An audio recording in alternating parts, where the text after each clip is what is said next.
Pada zaman dahulu, di suatu negeri, hiduplah seorang pemimpin yang zalim yang bernama Raja Dicyanus. Selain zalim, raja ini juga kejam. Sang raja memerintahkan rakyatnya untuk menyembah berhala. Apabila ada yang menolak, mereka akan dibunuh. Hai rakyatku, sembahlah berhala. Berikan kurban untuk mereka dan sujudlah kepada mereka. Kalau tidak, aku akan membunuh kalian semua.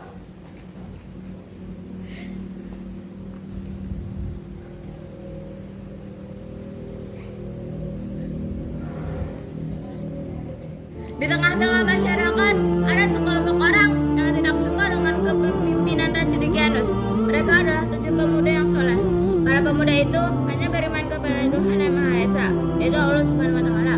Aku sudah tidak tahan lagi tinggal di negeri ini, apalagi kita dipaksa untuk menyembah patung-patung mereka.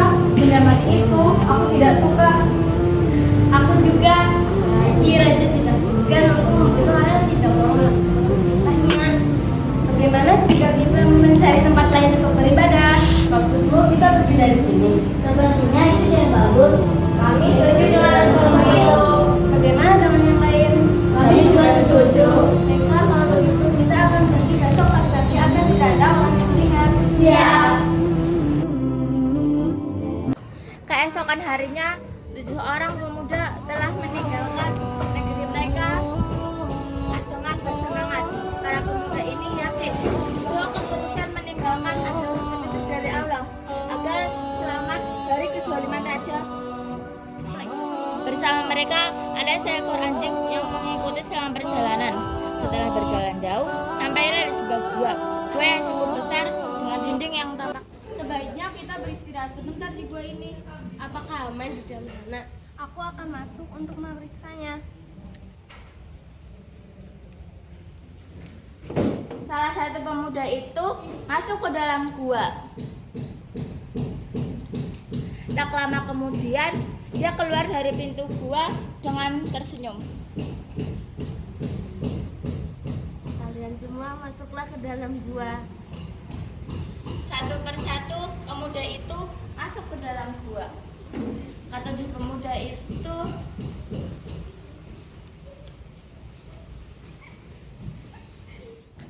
Ketujuh pemuda itu berdoa agar mendapat perlindungan dari Allah sebagaimana yang disebutkan pada ayat 10 surat Al-Kahfi.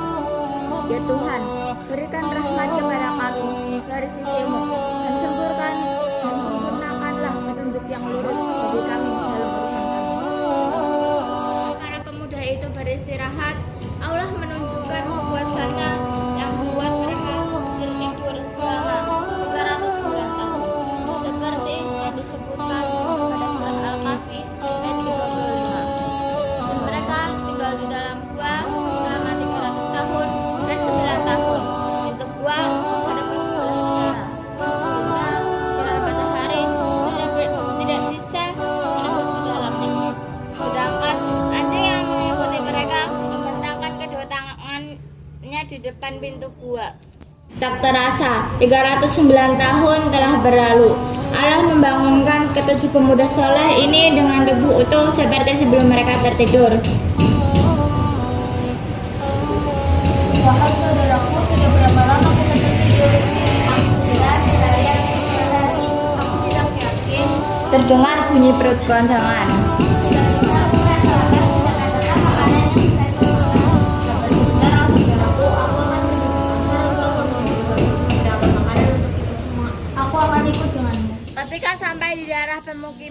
penduduk, mereka mulai merasakan hal yang aneh. Bangunan, pakaian yang dikenakan orang-orang tampak asing seperti baru pertama kali mereka lihat. Akhirnya, sampailah di sebuah pasar. Wahai anak muda, apa yang kalian butuhkan? Kami ingin membeli beberapa makanan. Ini pesanan kalian. Penjual itu menyerahkan pesanan kedua pemuda itu di dalam beberapa yang besar. Pemuda ke satu mengeluarkan uang perak dari saku bajunya. Penjual gandum terheran-heran melihat uang dari pembelinya. Uang apa ini? Uang perak ini sudah lama sekali. Dari mana kalian mendapatkan uang ini? Maksudku, dari mana asal kalian? Aku baru pertama kali ini melihat pemuda seperti kalian berbelanja di pasar ini. Kedua pemuda itu bertambah bingung mendengar perkataan si penjual. Memangnya sekarang kamu berapa?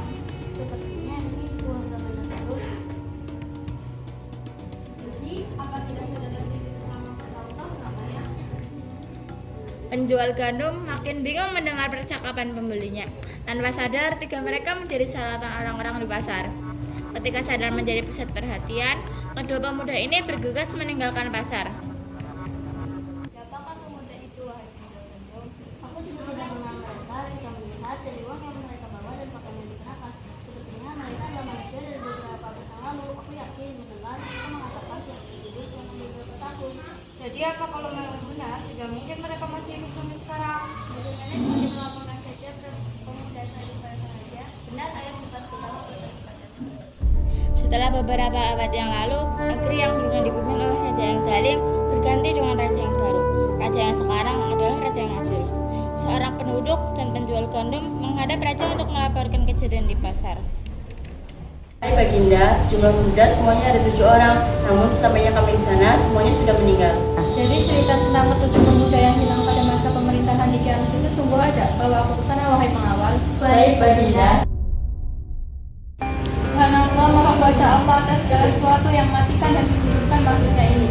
Ini adalah bukti bahwa hari kiamat sungguh nyata. Maafkan kami ya Allah yang sempat tidak mempercayai adanya hari kiamat. Sesungguhnya kami termasuk golongan orang-orang yang zalim. Astagfirullahaladzim. Seperti firman Allah Subhanahu wa taala dalam surat Al-Kahfi ayat 21. Dan demikian pula kami perlihatkan manusia dengan mereka agar mereka tahu bahwa janji Allah benar dan kedatangan hari kiamat tidak ada keraguan padanya. Demikian akhir dari kisah ini. Ashabul Kahfi adalah julukan bagi para pemuda soleh penghuni gua yang tertidur selama 309 tahun.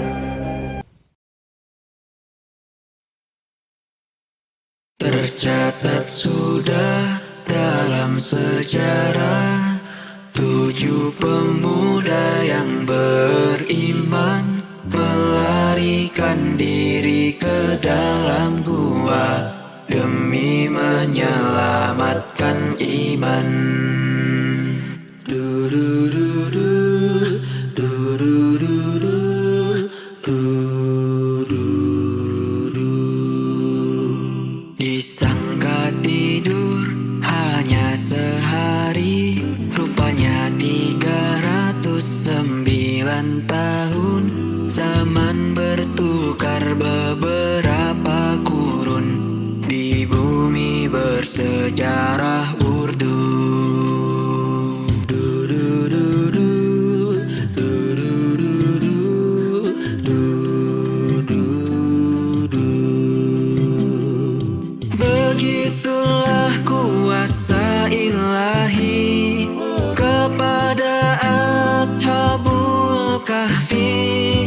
Tiada mustahil di dunia ini jika kita beriman dan bertakwa.